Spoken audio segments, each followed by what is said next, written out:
السلام عليكم ورحمة الله وبركاته. الحمد لله وحده، والصلاة والسلام على سيدنا وحبيبنا وشفيعنا وقرة أعيننا ومولانا محمد بن عبد الله وعلى آله وأصحابه ومن تبع هداه، ولا حول ولا قوة إلا بالله. أما بعد. Para habaib, para hadirin hadirat yang saya muliakan, terutama sahibul hajah al-akh fillah Yusuf bin Syamsuddin berserta keluarga yang saya muliakan. Awalan, yang pertama kali saya panjatkan syukur kehadirat Allah Subhanahu wa ta'ala. Alhamdulillah, alhamdulillah wa syukrulillah. Di mana kita sampai detik ini oleh Allah Subhanahu wa ta'ala senantiasa diberi nikmat Islam wal iman, diberi lapang hati, diberi nikmat sihah wal afiyah, diberi nikmat kesempatan bisa bersama-sama hadir dalam ini majlis, yaitu majlis tasyakur, bersyukur kehadirat Allah Subhanahu wa ta'ala. Di dalam kehadiran kita di dalam ini majlis, dengan berkah dari Rasulullah sallallahu alaihi wasallam dan berkah daripada guru-guru kita dan berkah daripada kedua orang tua kita dan berkah dari semuanya, semoga kita sampai anak 7 turun sampai hatta ila yaumil qiyamah senantiasa dianugerahi rahmah oleh Allah dan diberi limpahan maghfirah, pengampunan dari Allah di dalam kita beribadah, berzikir, berjuang kehadirat Allah. Semoga makin bertambah cinta kita, ma'rifah kita, taqarrub dekat kita kehadirat Allah di dalam kita menghadapi hidup ini dan untuk memenuhi segala kehidupan ini. Semoga kita senantiasa diberi selamat, diberi aman dari segala musibah, dari segala kerusakan, dari segala gangguan, dari segala kezaliman, lebih-lebih dari segala fitnah, ma zahara minha wa ma batan. Semoga dipermudahkan segala rezeki kita, segala urusan kita, dan bisa mengatasi segala amanat tanggung jawab kita. Fa insyaallah kita akan mendapatkan ridha dari Allah dengan membawa husnul khatimah, husnul khatimah, husnul khatimah ma'a naili syafa'atil uzma min Rasulillah sallallahu alaihi wasallam.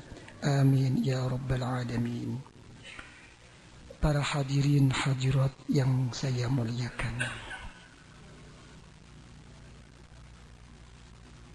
ngomong apa iki? Sing mburi coba meneng ya. Di omong-omongan nggih. Muga-muga napa dipun buka manahipun dening Allah, pikantuk taufik hidayah saking ngersanipun Allah. Kalau wau kok omong Jawa. Tadi Al-Habib Muhammad bin Semit mengatakan tentang berzikir dan bersyukur. Dalam Al-Quranul Karim, Allah Subhanahu wa ta'ala telah berfirman, wa ma khalaqtul jinna wal insa illa liya'budun. Keadaan kita dan jin-jin ini dijadikan oleh Allah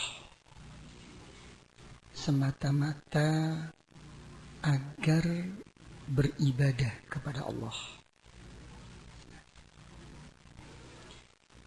Posisi kita ini tidak akan lepas dari 4 keadaan. Kalau tidak dalam keadaan beribadah, tentu kita akan dalam keadaan bermaksiat kepada Allah. Kalau kita tidak dalam keadaan senang, tentu dalam keadaan susah. 4 keadaan ini kita dituntut oleh Allah untuk menjadikan kita beribadah kepada Allah. Bagaimana ibadah kita jadi ibadah kepada Allah? Bagaimana maksiat kita bisa menjadi kita tambah ingat kepada Allah? Senang kita bisa bersyukur kepada Allah, susah kita bisa bersabar kepada Allah. Semuanya ini tidak lepas tujuan yang pokok adalah untuk berzikir kepada Allah. Sampai-sampai Rasulullah sallallahu alaihi wasallam dalam Al-Qur'anul Karim dia katakan, "Aqimis sholata li dzikri." Tegakkan salat untuk zikir kepada saya. Jadi semuanya ini tujuan gak ada lain apa? Kalau mengikut kata-kata orang Jawa itu apa? Kita ini ingin jadi orang selamat, ya. Kalau udah selamat, apa? Belum tentu selamat kalau belum genah. Apa bahasa Indonesia genah ini kenapa?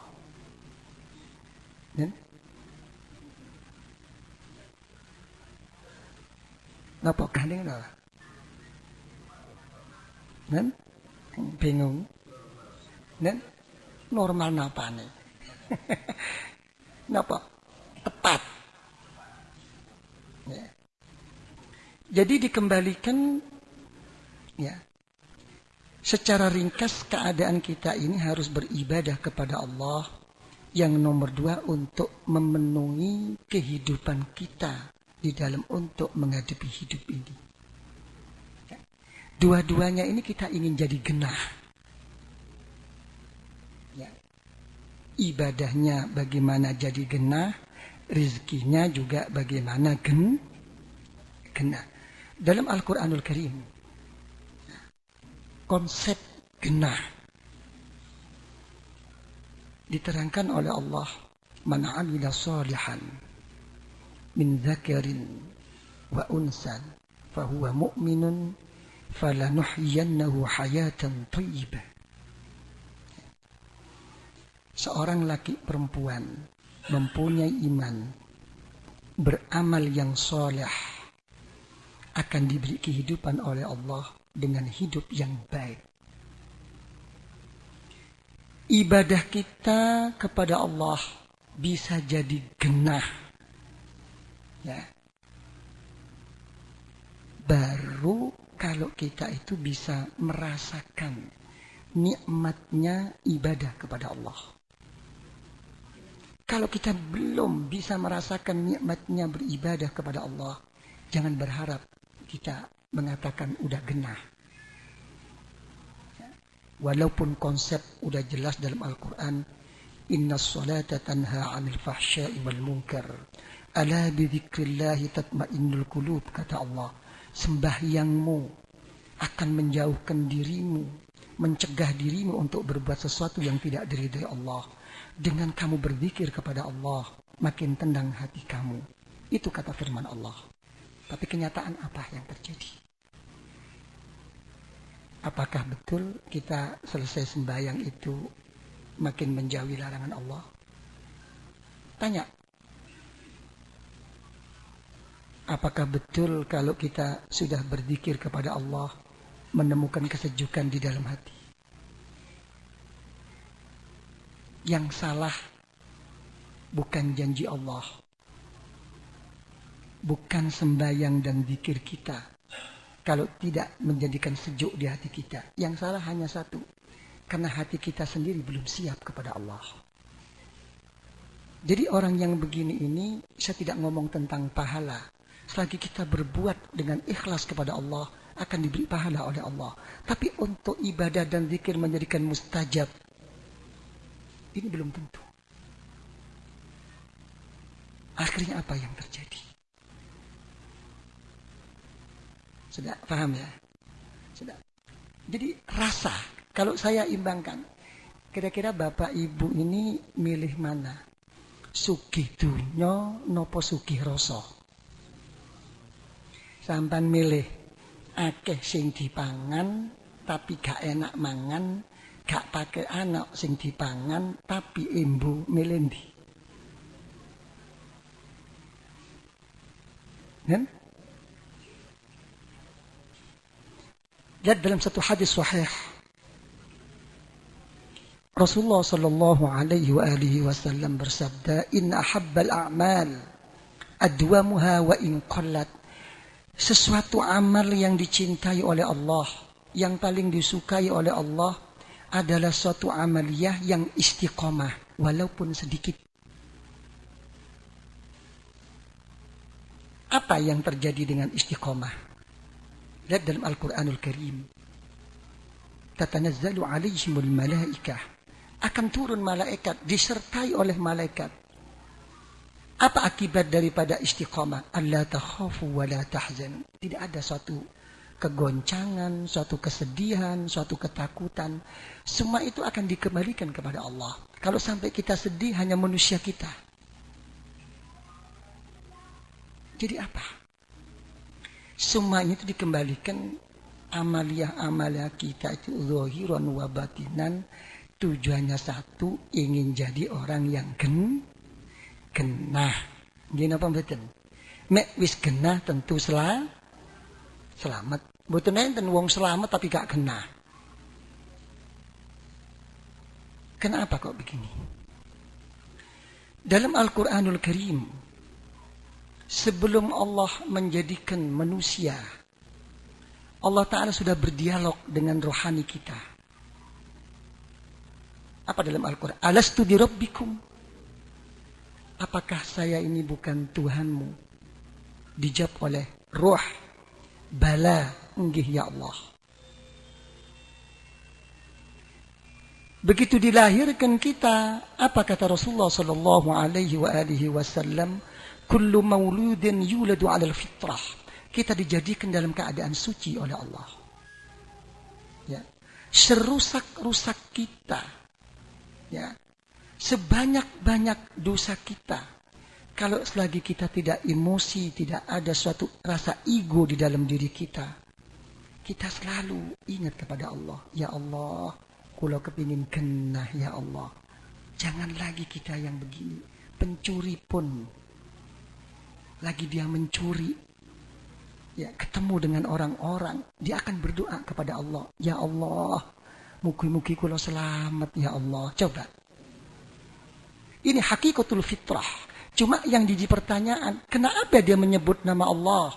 Kenapa dia selalu ingat dengan Allah dan mengakui hukum-hukum yang telah dilarang oleh Allah, tapi tetap barang curiannya kok tetap dipegang?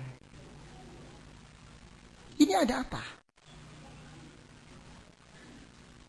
Coba kita pikirkan. Ya, orang sekarang ini tidak perlu orang itu alim atau bodoh. Orang itu pandai atau tidak. Bisa membaca kitab, membaca dalil. Tidak. Sekarang sebodoh-bodoh orang itu udah mengerti mana yang baik, mana yang buruk. Mana yang elok, mana yang tidak elok. Cuma yang jadi pertanyaan, kenapa kok masih mau? Ini menunjukkan bahwa ilmu kita, ibadah dan zikir kita tidak ada nur daripada Allah. Hati-hati. Tadi saya tertarik dengan apa yang dikatakan oleh akhi fillah Al-Habib Muhammad bin Smith.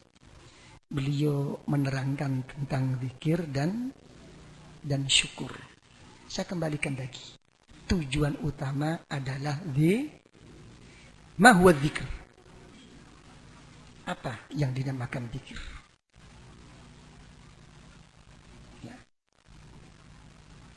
Yang dinamakan zikir itu, ya, jangan punya pemikiran bahwa zikir itu dimonopoli oleh kiai, dimonopoli orang alim, dan hanya cukup la ilaha illallah, Allah, Allah. Tidak.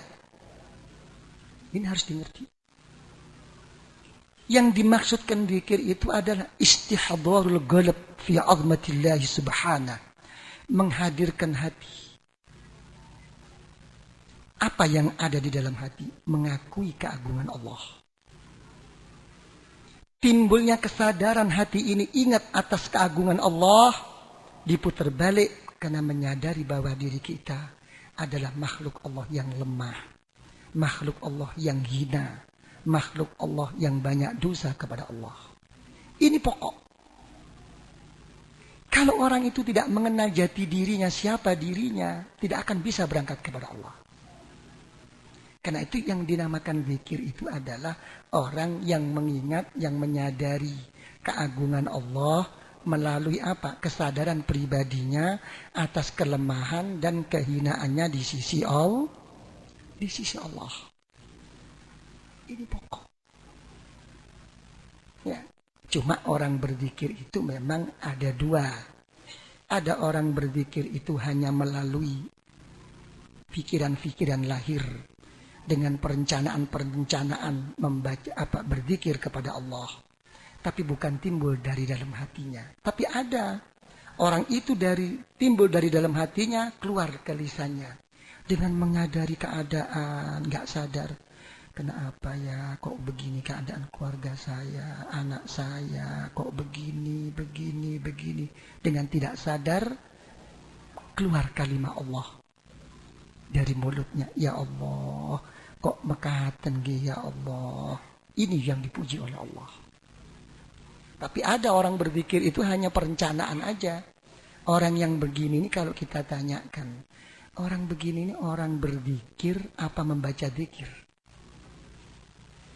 Sing kathah kula kali sampean niku zikir napa maca zikir? Ya? Ndonga napa maca ndonga? Mangkane gak mandi.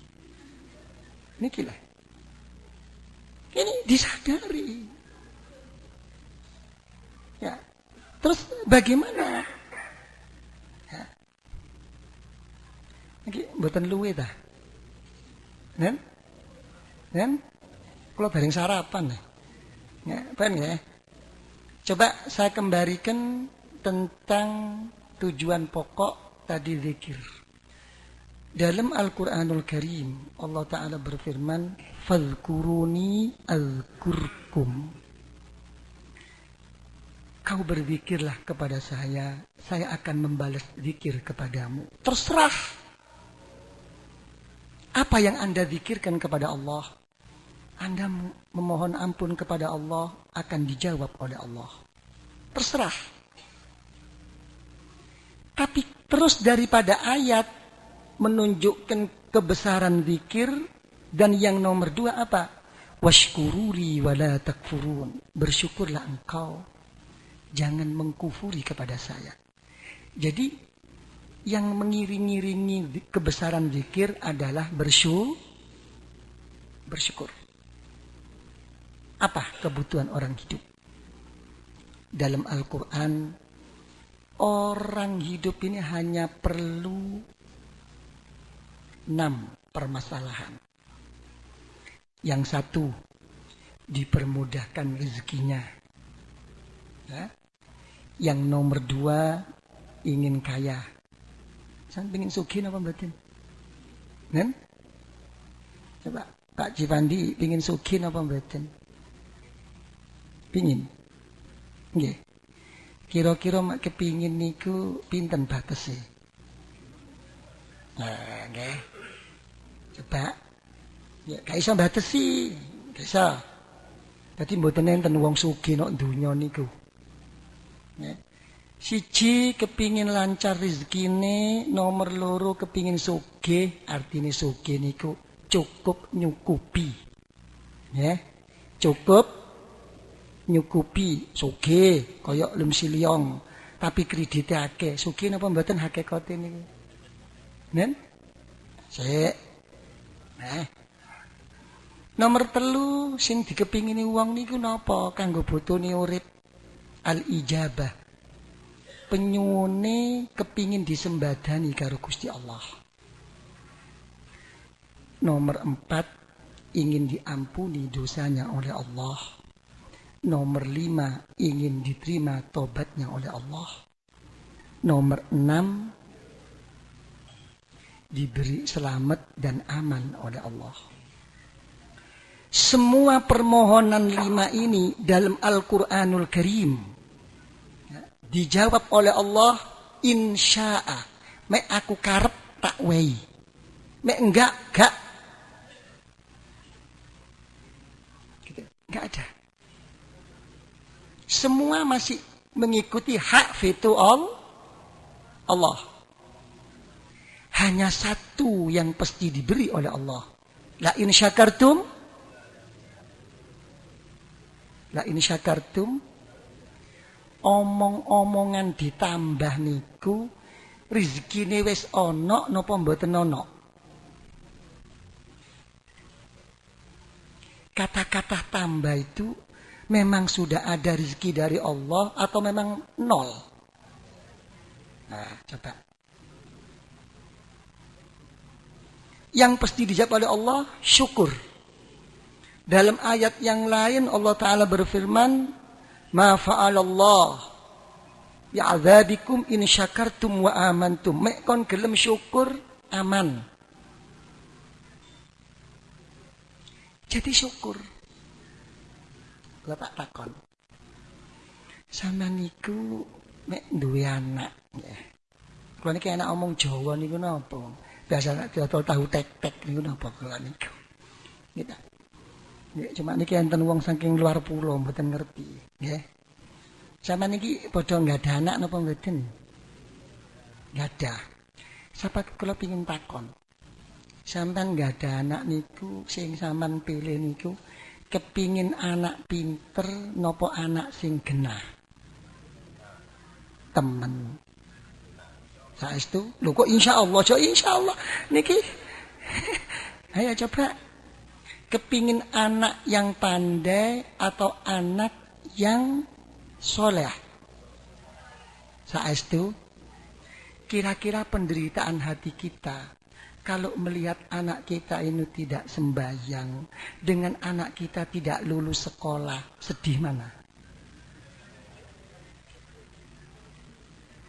Nah, kita ngomong, kita harus fair. Ya, akoni. Tahu rapotnya merah. Dengan anak tidak sembahyang, kira-kira sedih mana? Gak tepat jawabannya niku. Bener jawabannya niku. Gitu. Nopo podo sedine. Gitu. Cuma temene siji. Nggih napa mboten? Pun nggih? Pun. Coba. Kula kali sampean niku sing kathah, Nak, kon sing pinter, Nak. Mek wis pinter, Nak, kon iso sukses. Mek wis sukses, Nak, kon dadi wong. Pingin dadi wong napa pingin dadi wong-wongan? Napa bedane wong kali wong-wongan niku napa? Nek wong-wongan teng sawah niku lagi medeni manuk. Kita mek wis dadi wong pingin diwongno wong. Nggih napa mboten? Zaman gelem tak sukses tapi gak dianggap tangga. Kepingin diwongno. Tapi sing kathah niku kita ini lupa, yang banyak itu pokok anak saya sukses. Pokok anak saya jadi orang.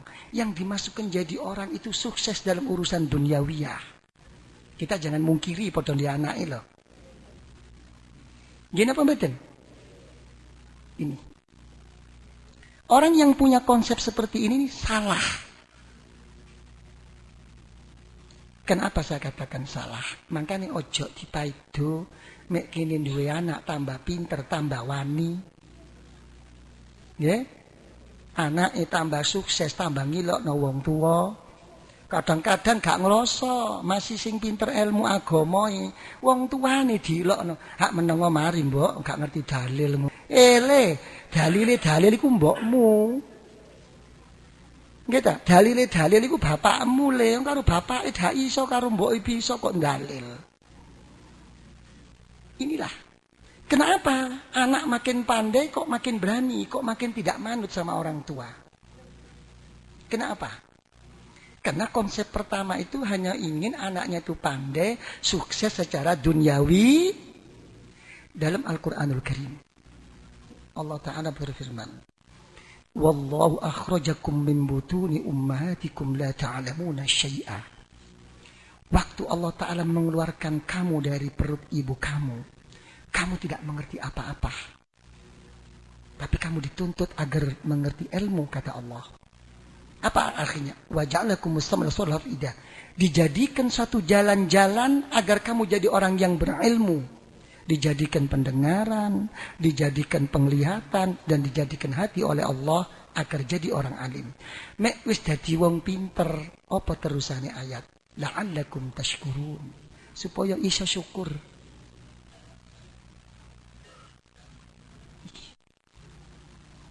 Jadi salah konsep-konsep begini, hati-hati. Kadang-kadang nak kamu sukses ini. Tapi kenyataannya nggak makin menjadi baik. Anak. La'allakum tashkurun. Syukur. Ada satu ayat lain. Kira-kira sampean niku kenal napa mboten kali setan, kali iblis, kenal? Udah kenal apa belum sama iblis? Nun? Saya tidak kenal Yai, tapi saya selalu ikut ACC. Kita kenal enggak, tapi melok. Dalam Al-Quranul Karim, ya, matur iblis datang Gusti Allah. Rabbi anzirni ila yaumi yub'atsun. Ya Allah, tolong ya Allah. Saya jangan sampai engkau ambil ya Allah. Kalau engkau ambil ya Allah, jadikan saya yang terakhir kali ya Allah untuk mati ini. Dijawab oleh Allah, innaka minal mundzirin.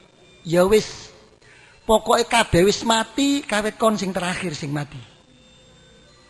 Begitu ada jaminan dari Allah, apa kata iblis? Fabima awwaitani la'aqudanna lahum siratakal mustaqim. Karena engkau telah menyesatkan saya ya Allah. Karena engkau telah memastikan mengecap saya orang yang sesat ya Allah. Saya bersumpah kepadamu ya Allah. Semua anak Adam ya Allah akan aku tunggu, akan aku duduki agar dia tidak ikut jalan siratakal mustaqim. Ya apa praktekmu? Ditanyakan oleh Allah. Engkau bisa menundukkan anak Adam agar tidak ikut jalan yang benar bagaimana? Summala'atiyannahum. Aku datangi dia ya Allah. Dari depan, dari belakang, dari kanan, dari samping. Coba. Dalam Al-Quran tidak dikatakan iblis itu mengganggu kita dari atas dan bawah. Kenapa? Karena atas ini iman. Bawah ini Islam. Nggak ada iblis itu langsung jujuk merusak iman, nggak ada. Ojo sembayang iku gak apik, gak ono. Ojo sembayang kok wae sik repot kon. Nah ngene lho. Nggak ada yang jujuk, gak ilok kon. Ojo maca Quran, alah Quran iku apa? Gak tepak, gak kira. Ojo maca Quran, alah kapan-kapan wae. Wong sik enom wae kok. Nggak ada, mesti pinggir-pinggir. Ditanyakan oleh Allah. Bis berhasil kon. Sampun ya Allah. Kalau sudah berhasil, apa resep kamu? Karena saya lihat ya Allah, wala tajidu aktsaruhum syakirin. Lihat mereka-mereka ya Allah, yang banyak mereka-mereka itu tidak bersyukur kepadamu ya Allah. Jadi balak-balik niku mergo mboten syukur. Tak pengin takon. Sampeyan niku mek ibadah teng Allah niku kepingin keterima napa mboten? Nen? Saestu? Nggih. Enten ibadah niku sah tapi gak keterima. Yang penting terpenuhi segala kewajibannya yang diwajibkan oleh Allah, tapi tidak diterima oleh Allah. Ada kok. Gitu. Tapi apa sekarang akibatnya kita tidak diterima oleh Allah? Karena satu, setiap kita selepas sembahyang tidak dikembalikan kepada Allah. Iya ya Allah, kalau saya bisa sembahyang begini ya Allah, tiada lain ya Allah, karena rahmat-Mu dan pertolongan-Mu ya Allah. Kalau saya tanpa rahmat dan pertolongan-Mu ya Allah, saya tidak akan bisa sembahyang ya Allah. Mboten saged sampean sembahyang oleh 2 rakaat. Apa nih sikil gringgingen gak wurung. Ini kadang-kadang. Jadi resep semua ini ya, agar kita menjadi orang yang kena, ayo sing iso syukur teng Gusti Allah. Syukur. Sekarang ya kalau kita perhatikan ilmu itu jangan lagi merupakan suatu hidayat, bimbingan kepada Allah. Sekarang ini susah. Jadi yang banyak selama ini ilmu ini apa? Hanya merupakan pengetahuan. Pokoknya weruh mari. Mboten kurangan kok kula kali sampean niku. Ojo ngene, haram baba enak kok haram loh. Jadi semua ini hanya merupakan pengetahuan. Kenapa?